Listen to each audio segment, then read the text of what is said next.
Hi friends, welcome to my channel. ప్రణతిని భరత్ని ఇంటికి తీసుకువెళ్ళిపోవాలని ప్లాన్ చేసిన రాజేశ్వరికి ఊహించని షాక్ ఇచ్చిన అవని.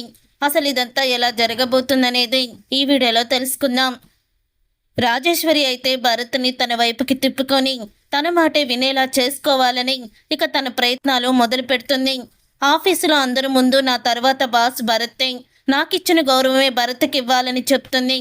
ఇక ఆఫీసులో అన్ని రకాల ఫుడ్స్ తెప్పించి భోజనం పెడుతుంది భరత్కి. భోజనం దగ్గరుండి తనే తినిపిస్తుంది కూడా. ఇక భరత్ అయితే రాజేశ్వరి తనని ఎంతగానో చూసుకుంటుందని, ఎంత ప్రేమగానో ఆదరిస్తుందని చాలా మురిసిపోతూ ఉంటాడు.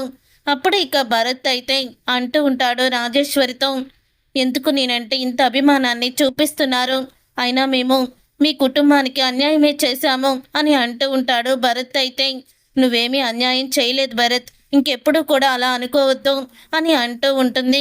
రాజేశ్వరి అయితే, అవును మీ నాన్న అదే ఆ చక్రధర్ మీ ఇంటి దగ్గరే ఉంటున్నాడు కదా అని అంటూ ఉంటే, ఉంటున్నాడు మేడం, కానీ అతను మా ఇంట్లో ఉండడం నాకు అస్సలు కూడా ఇష్టం లేదు.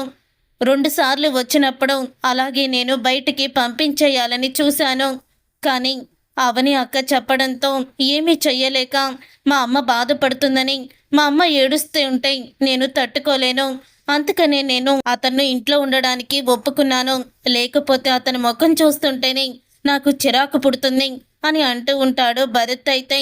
అప్పుడే ఇక మీ అమ్మకి జాలి గుణం ఎక్కువ అనుకుంటా, అయినా తనని మోసం చేసిన వాణ్ణి ఇంకా ఎందుకు చేరతీస్తుంది, మీ అమ్మ కావాలని ఆ ఇంట్లో పెట్టుకుంది, మీ అమ్మ కూడా అతన్ని వదిలి నీతో పాటే ఉండాలంటే అతన్ని రోడ్డు మీద పడేయడమే కరెక్టు, రోడ్డు మీదకి వెళ్ళిపోయేలాగా చెయ్యాలి, తను చేసిన పాపాలకి ప్రాయశ్చిత్తం పొందేలా చెయ్యాలి, అతనికి తగిన శిక్ష వెయ్యాలంటే ఎవ్వరూ కూడా తనని ఆదరించకూడదు. కానీ మీ అమ్మ మాత్రం ఎన్ని కష్టాలు పెట్టినా, మీ అమ్మని ఎంతలాగా తను అవమానించినా బాధలు పెట్టినా అతన్ని చేరదీసింది. ఇప్పుడు నువ్వు చేయవలసింది ఏంటనుకున్నావు, అతను వెళ్ళిపోవాలంటే నువ్వు నీ భార్యను తీసుకొని ఇంట్లో నుంచి వచ్చేయాలి, అప్పుడే మీ అమ్మకి కూడా నా కొడుకు లేదే నేను ఉండలేను, మీరే వెళ్ళిపోండని ఆ చక్రధర్ని బయటికి గెంటేస్తుంది అని అంటూ ఉంటుంది. రాజేశ్వరి అయితే అప్పుడు ఇక రాజేశ్వరితో అంటూ ఉంటాడు భరత్ అయితే, ఇప్పటికిప్పుడు నేను ఎక్కడికి వెళ్తాను, అయినా మా అమ్మని వదిలేసి నేను ఉండలేను, మా అమ్మని చూడకుండా నేను ఉండలేను, మా అమ్మ అంటే నాకు ప్రాణం అని అంటూ ఉంటాడు. ఆ మాట విని రాజేశ్వరికి కోపం వస్తుంది. నేను ఆ మీనాక్షి నిన్ను దూరం చెయ్యాలనే కదా ఇంత ప్లాన్ చేస్తున్నాను అని మనసులో అనుకుంటూ ఉంటుంది రాజేశ్వరి. నాకు తెలుసు భరత్, మీ అమ్మని నువ్వు వదిలి ఉండలేవని, కేవలం ఆ దుర్మార్గుడు మీ అమ్మ దగ్గర ఉండకూడదని నేను ఇలా చేయమంటున్నాను, మీ అమ్మనేమన్నా శాశ్వతంగా వదిలేయమంటున్నానా ఏంటి, అయినా నువ్వే ఆలోచించుకో, నేనేమి బలవంతం పెట్టను, ఒకవేళ నువ్వు ఇంట్లో నుంచి వచ్చేయాలనుకుంటే ఎక్కడికి వెళ్ళాలో ఎటువైపు వెళ్ళాలో ఆలోచించుకో, నీకోసం నేను కంపెనీ ఒక బంగ్లా ఎప్పుడూ కూడా మేనేజర్కి ఉంచుతుంది, నీకంటూ ఒక సొంత ఇంటిని ఇస్తాను అని అంటూ ఉంటుంది. అది నువ్వు ఉండే పెంకుటింట్లా ఉండదు, అన్ని సకల సదుపాయాలతో ఉంటుంది, నా కొడుకు లాంటి వాడివి అని చెప్తున్నాను, తర్వాత నీ ఇష్టం అని అంటూ ఉంటుంది రాజేశ్వరి. అప్పుడే ఇక భరత్ అయితే ఆలోచనలో పడతాడు. తర్వాత ఇక భరత్ అయితే ఇంటికి వెళ్తాడు. ఇంటికి వెళ్ళిన తర్వాత ఇక ప్రణతి అయితే భరత్ కోసం ఎదురు చూస్తూ ఉంటుంది.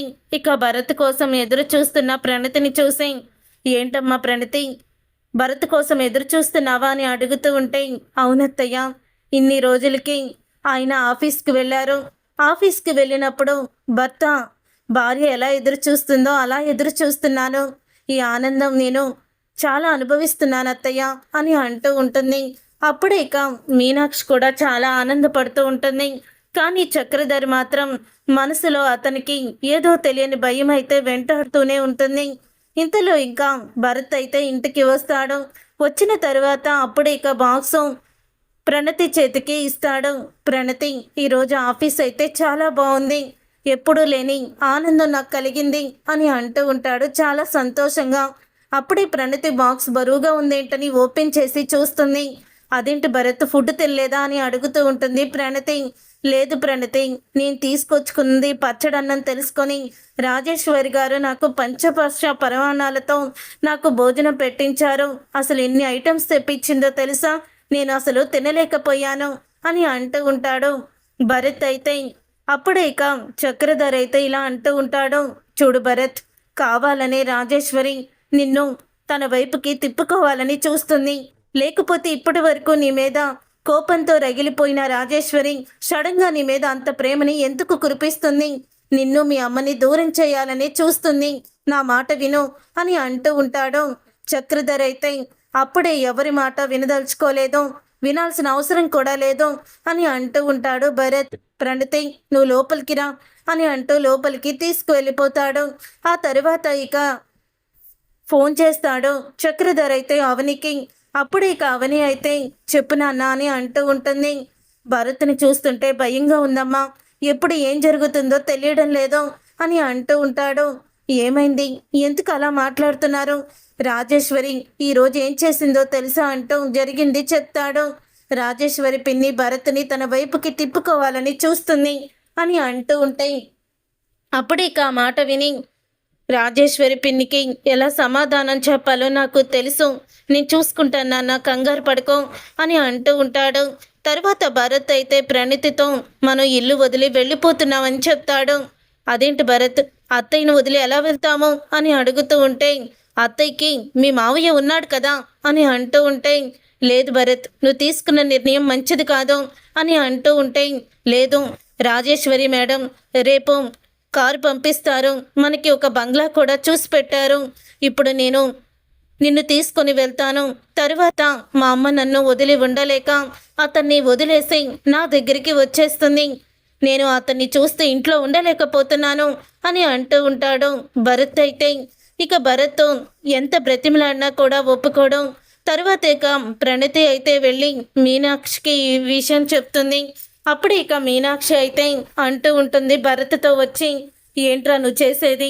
అసలు నువ్వు ఇల్లు వదిలి నీ భార్యను తీసుకొని రాజేశ్వరి చెప్పిందని వెళ్ళిపోవడం ఏంటి?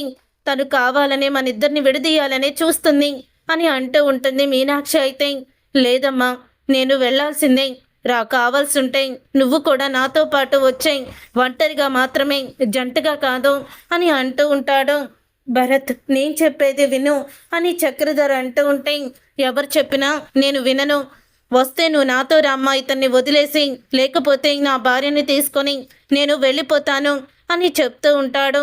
అప్పుడు ఇక ఆ మాట విని మీనాక్షి అయితే, నీ నిర్ణయం అదే అయితే వెళ్ళిపోరా, ఉద్యోగం వచ్చాక నువ్వు బాగా మారిపోయావు అని అంటూ ఉంటుంది మీనాక్షి. అయితే సారీ అమ్మా, ఇప్పుడు నిన్ను మనసు కష్టపెట్టొచ్చు, కానీ నేను మాత్రం నీకోసమే వెళ్తున్నాను అని మనసులో అనుకుంటూ ఉంటాడు.